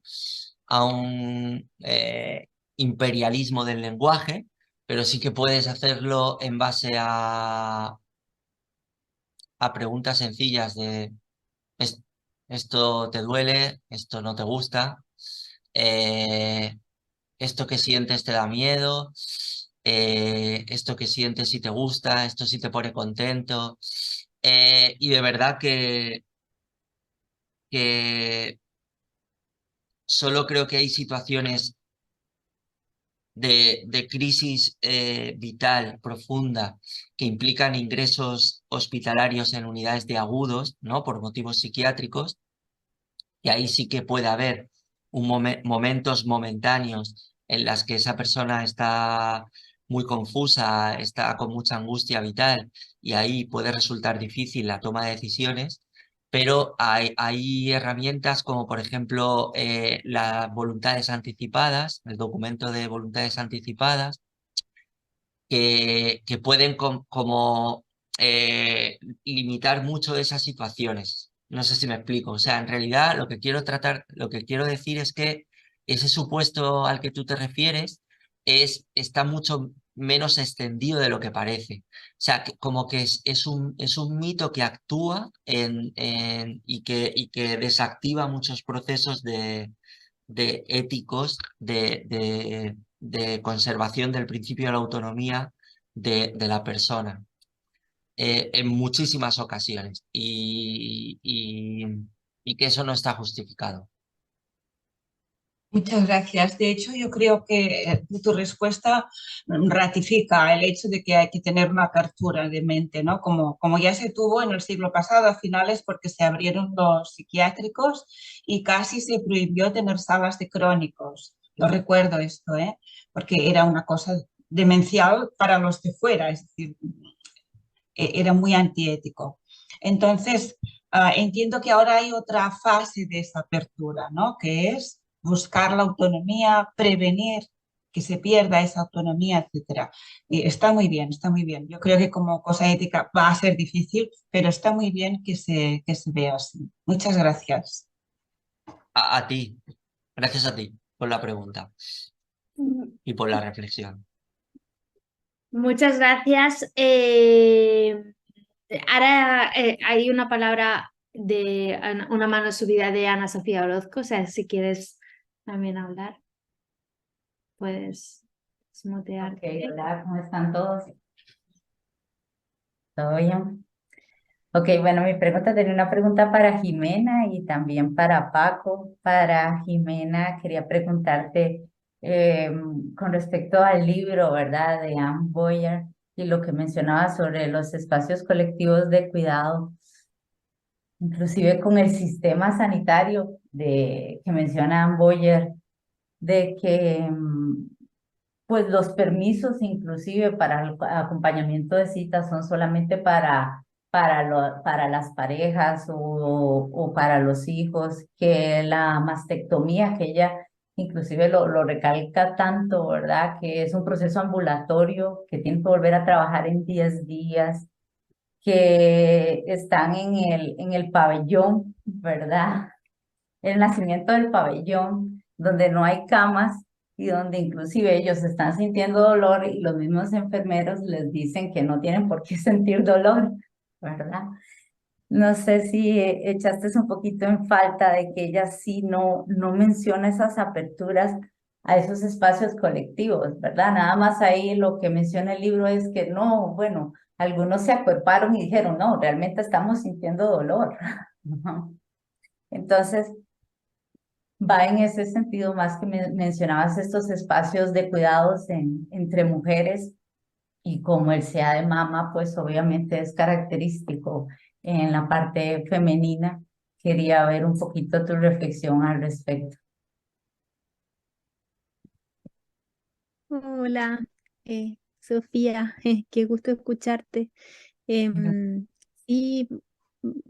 bueno, comparto esa lectura o ese énfasis que haces. De hecho, no quise seguir extendiéndome, pero lo tenía también remarcado, ¿cierto? Ya cuando dice que una de las cosas que más le duele es cómo tiene que encarnar esa situación que quizás antes no había visto tan patente, ¿cierto? Que es la de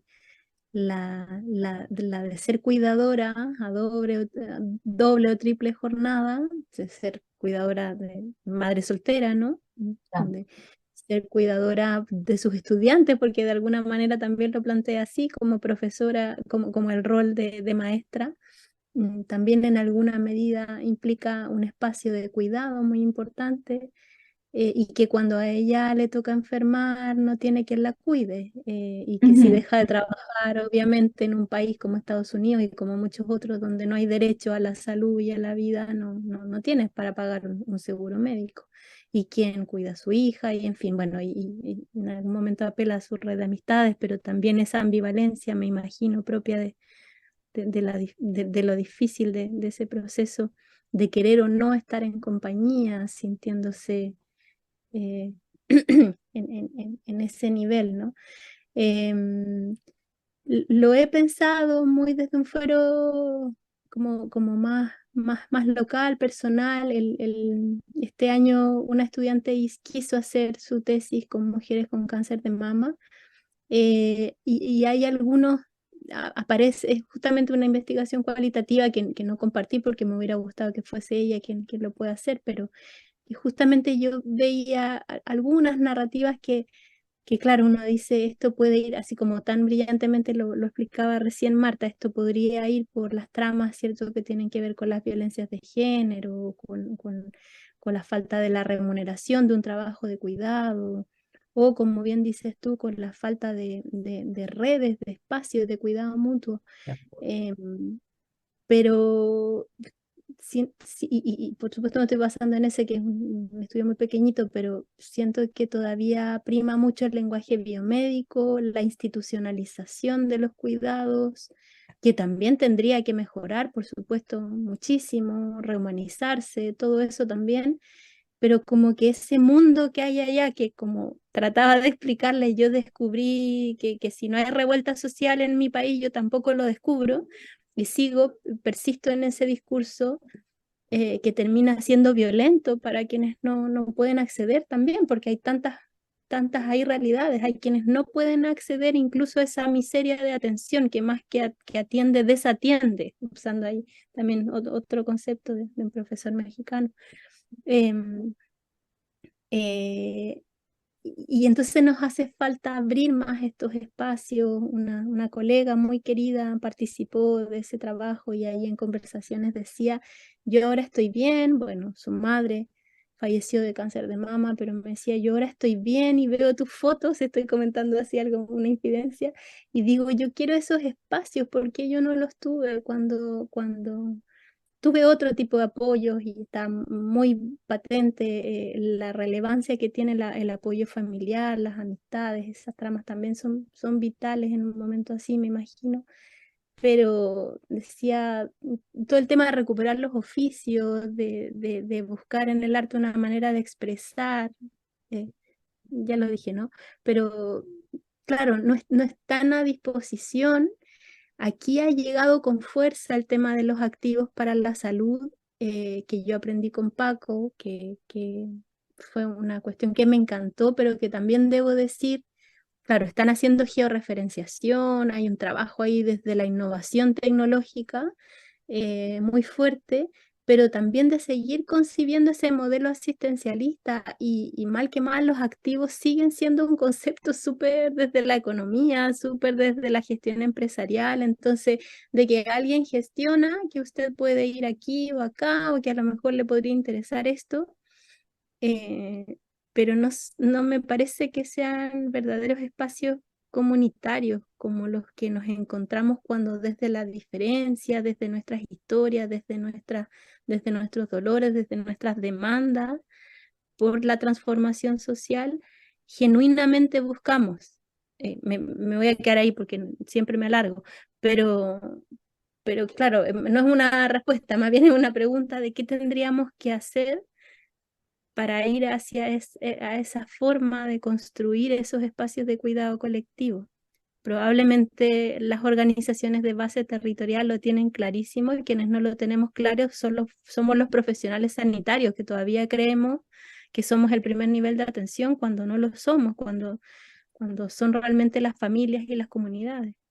Ujú. Muchísimas gracias, Jimena. Y con Paco iba más con la parte obviamente de los neurolépticos y bueno, con base a la pregunta inclusive que te hizo Rosa, así como igual, ¿verdad? Los analgésicos disminuyen los dolores, la medicación psiquiátrica también enlentece los pensamientos. Entonces, como decía Byung-Chul, pues el dolor es el punto de partida inclusive de la narración, de la reflexión, pero con los mismos medicamentos, pues estamos, ¿verdad?, disminuyendo esa imaginación y esa inclusive narración. Vos enfocabas que teníamos que aumentar los efectos alegres más y disminuir los efectos tristes, aumentando un poco el ser. Pero en ese momento lo que se me ocurrió pensar fue en la arteterapia. O sea, ¿qué otras estrategias podríamos conseguir en ese proceso tal vez de equilibrio entre los neurolépticos para no enlentecer o disminuir la creatividad? ¿verdad? Porque vi un loable desde la parte poética hasta de Proust, de Kafka, de Schubert. Y pues para todos es conocido entre la locura y la genialidad, ¿verdad? Pues hay ese límite. Entonces, ¿cómo hacer, o sea, cómo lograr eso que vos mencionabas de aumentar más bien esos efectos alegres y lograr ese equilibrio con los neurolépticos?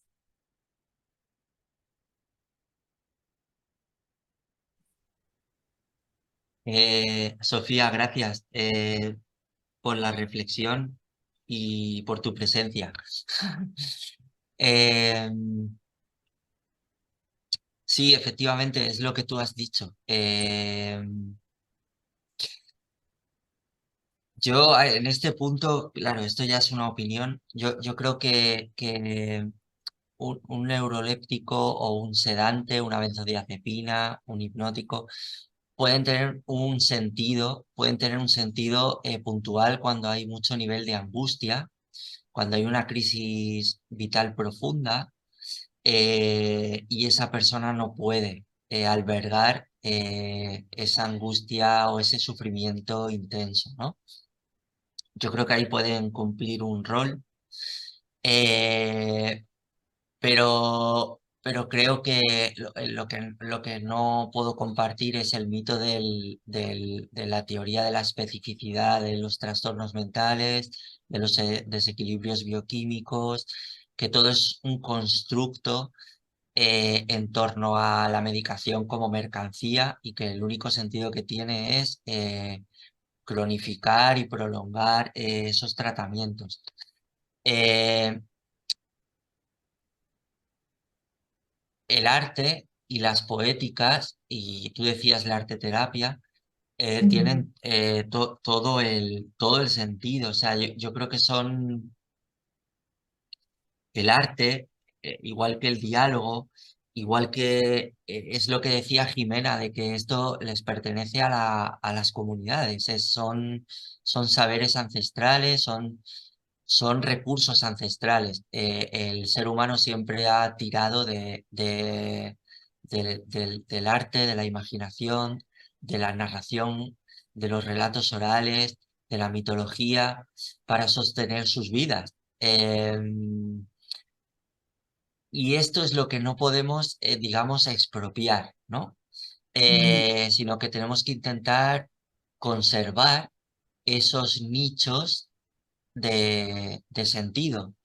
Eh, ¿Cómo hacer esto? Yo creo que es una cuestión de dosis y es una cuestión de entender el proceso psiquiátrico como un proceso profundamente dinámico, dialéctico, como veíamos, y eso significa que muchas veces hay que retirar medicación. No es lo que vemos. Lo que vemos es que se instauran tratamientos que permanecen y empiezan a acumularse y por el propio efecto de fenómenos de tolerancia y de neuroadaptación al tratamiento farmacológico, hace que sea algo que vaya creciendo, creciendo, creciendo, creciendo. Eh, Cuando la persona vuelve a tener crisis, se vuelve a poner más y más medicación y al final acaban perdiéndose todo el sentido. Personas que no se tienen a ellas mismas, que no pueden establecer vínculos comunitarios, que no pueden crear y a los que les hemos expropiado todos los recursos vitales que un ser humano tiene a su alcance. Y esta es la reflexión que hay que hacer, ¿no? Yo creo que esto hay que verlo como un fracaso epistémico, ético y cultural. Esto no es ciencia, esto no es hacer ciencia. Y entonces, pues yo creo que el rol que podemos cumplir los profesionales que estamos sensibilizados con esto es intentar que las personas pues no acaben así de medicalizadas, no acaben recuperar el sentido terapéutico del tratamiento farmacológico, recuperar el sentido. Y eso se hace creando otras comunidades entre profesionales porque estamos en diálogo con las personas que lo padecen. Y eso es un paciente, una persona que padece. Y en ese sentido todos somos pacientes porque todos padecemos. Desde ahí podemos establecer un diálogo, desde ahí podemos establecer una dialéctica, desde ahí podemos tener experiencias compartidas. Ujú. Muy bien, muchas gracias. Estamos ya llegando al límite de las 9, entonces no sé si Marta, Jimena, Paco, queréis hacer algún último comentario antes de cerrar, porque aunque hemos sido muy optimistas, sí que no queremos sobrepasarnos de la hora. Entonces no sé si hay alguien más que quiera hacer un último comentario entre vosotras. Marta. Es que tengo tantas ganas de escuchar al público y a Paco y a Jimena que yo no tengo ganas de hablar. No sé si alguien tiene algún comentario más. Y Elitza Rivas, sí. Hola, saludos. Muchas gracias por esta oportunidad. Tenía dudas si comentar o no, porque más que una pregunta, quería expresar un poco mi experiencia haciendo acompañamiento de pacientes, sobre todo de cáncer, y en mi experiencia como farmacéutica. Y yo sintonizo muchísimo con el modelo biopsicosocial, que es desde donde yo abordo a mis pacientes. Sin embargo, me encuentro con una frustración constante en la que los mismos pacientes, al estar incluidos en el modelo biomédico, ven el modelo como la única solución. Y me consigo con mucho escepticismo y muchos frenos por parte incluso de los mismos pacientes a ser ayudados con un modelo distinto. Entonces, cuando escuché que estaban conversando sobre arteterapia y el aumento de los efectos alegres, ciertamente yo eso lo aplico y lo sugiero muchísimo, y me encuentro con resultados variables. Obviamente mi experiencia no constituye una experiencia científica, no tengo un rigor científico como para decir que todos los pacientes responden de esta manera. Sin embargo, veo que no hay una cultura. No sé, en el caso de Jimena, que está quizás más cercana a comunidades de pueblos originarios, si esta experiencia es igual o es un poco distinta a las personas estar más inmersas en su comunidad y moverse de manera distinta. Pero lo que yo observo de las personas que están, quizás hablemos de personas más de ciudad, es que estos modelos muchas veces no son incluso bien aceptados por ellos mismos. Y es un freno, es una frustración constante porque sabemos que podemos ayudar a los pacientes desde diferentes aristas y quizás de una mejor manera, pero como este modelo no está establecido y la comunidad médica, que es la comunidad que rige este tipo de abordaje de pacientes, no está en sintonía con esto, pues me encuentro con muchas trabas. No sé cuál fue la experiencia de Marta en el estudio que hicieron en Bucaramanga, porque veo que recogieron muchos diálogos con las pacientes, pero a mí me gusta siempre ir más allá y ver un poco de resultados. Y ciertamente sí los he conseguido, pero son pocos. De verdad que son pocos y en muchos casos me frustra. Era eso lo que quería comentar. Gracias.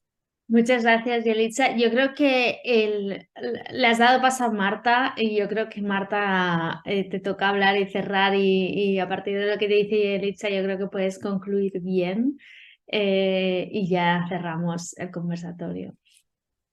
Ahí. Donde manda capitán no manda marinero, ¿no? Dice el dicho. Gracias, Rosa. Pues estaba pensando en cómo responder a Yelitza en el sentido de la frustración, porque yo creo que si alguien te puede hablar de frustración soy yo, porque yo creo que en el fondo todas estamos, todos los seres humanos, las personas que estamos viviendo este tiempo, este momento histórico, que hemos sido formadas eh, como ciencias de la salud y más a más quienes somos farmacéuticas, pues ya está como en nuestro ADN educacional la medicalización, ¿no? O sea, estudiamos esto, ¿no? Entonces la frustración tiene que ver con ese confrontar eh, nuestro, nuestro conocimiento con saber y con leer el terreno y ver la realidad, ¿no? Yo creo que todos estamos diluidos en estas prácticas medicalizadoras, aunque nos queramos resistir y muy pocos lo interpelan o muy pocos se la cuestionan. Yo creo que la frustración empieza a suceder cuando nos estamos cuestionando estas prácticas, ¿me entiendes? Y que escuches a Paco y pienses, Dios, los psicolépticos, ¿por dónde los pillamos, no? Y cuántas veces te ha tenido que estrellar Paco para llegar a estas conclusiones, o cuántos temas sociales habrá tenido que presenciar Jimena de su colectivo para poder comprender que hay una realidad más arriba, más amplia, externa a esta medicalización en la que estamos sumergidos, ¿no? Entonces, dicho esto, yo creo que la frustración se resuelve desde el tejerlo humano, ¿sí? Cuando está como de moda esta cuestión de humanizar la salud y la sanidad, y a mí, yo entro en frustración y como en conflicto. Por una parte me siento muy feliz de que ese tema se retome, pero por otro lado hasta me enfado porque pienso, ¿cómo así que la humanización de la salud? Si la salud no es humana, entonces ¿qué es? ¿No? ¿Qué es esto? ¿No? ¿De quién somos títere? Los profesionales de la salud, ¿no? O sea, no nos preguntamos el entramado que hay detrás de estas prácticas medicalizadoras, ¿no? O sea, ¿cómo es posible que no nos hayamos preguntado antes esto? Es, ¿no? Entonces, no quiero aumentar tu frustración, pero quiero ir a la respuesta. Lo que quiero decir es que cuando hacemos este tipo de reflexión, cuando nos escuchamos entre todas, cuando el foco dejó de ser yo y me interesa la persona que está enfrente, cuando quiero comprender verdaderamente el proceso que está sufriendo esa persona, cuando somos sensibles al sufrimiento del otro, al margen del profesional que seamos, porque puede ser tú la cuidadora, puede ser tú la farmacéutica, puede ser tú la médica, puede ser tú la gestora en la industria farmacéutica, puede ser tú la gestora política, puede ser tú la activista, puede ser tú la cocinera de la olla comunitaria, ¿no? Cuando estamos en esa capacidad de sensibilizarnos ante lo que le pasa a la otra, empiezas a encontrar elementos para gestionar tu frustración, porque desde las prácticas comunitarias es que se han recuperado todos los desastres que ha tenido la humanidad históricamente y este teórico desastre con los medicamentos, la única manera de revertirlo es a través de prácticas comunitarias, ¿no? Entonces, para de una manera cerrar y para de una manera contestar, el camino de regreso pasa por escucharnos a nosotras mismas, pasa por prácticas acompañadas, pasa por solidaridad, por fraternidad, por ternura, ¿no? Esa fuerza que le da la ternura, no verla, el acompañar al otro, el escuchar al otro en sus necesidades básicas, quizás en las más sencillas, en que los profesionales de la salud debemos ser conscientes que necesitamos aprender mucho más de soft skills, que me molesta esa traducción, que tenemos que ser mucho más sensibles, por encima de todo sensibles y buenas personas, más que saber tanto y creernos que no sabemos tanto. Creo que eso es lo que más daño nos ha hecho, ¿no? Volvernos ese emisor de un aparato técnico-científico que no tiene un interés de curar, sino que tiene un interés económico, ¿no? Entonces, dicho todo esto, en estas conversaciones lo que hacemos es tender puentes o siguiendo la metáfora de Jimena, bordar, bordar, bordar ideas, argumentos, experiencias, historias, poemas, imágenes, símbolos, ¿sí? Para pensar en una sociedad que, que verdaderamente acompaña a los pacientes o a las personas que sufren la enfermedad y que nosotros el hilito principal que estamos dando es que esos medicamentos que no son ni buenos ni malos ni en sí, sino es cómo nos relacionamos con ellos, ¿no? Es cuestión de dosis, como dice Paco. Pueden tener un lugar fantástico, necesario, es una tecnología disponible maravillosa, ¿sí? Pero que si no la usamos bien y si la utilizamos con otros fines, pierde su propósito y se convierte en peor remedio que la enfermedad misma. Lo que quiero decir es que aportamos desde esa construcción de que no somos ingenuas ante lo que está sucediendo con los medicamentos, que no somos ciegas ante la realidad psicosocial de las personas, ¿sí? Que no nos comemos un poco el cuento que decía Paco de modelos abstractos, que la única forma de entender la salud mental es por la neurotransmisión, ¿no? Sino que en realidad hay muchos más factores aquí, que estamos más bien ante sistemas complejos, ¿no?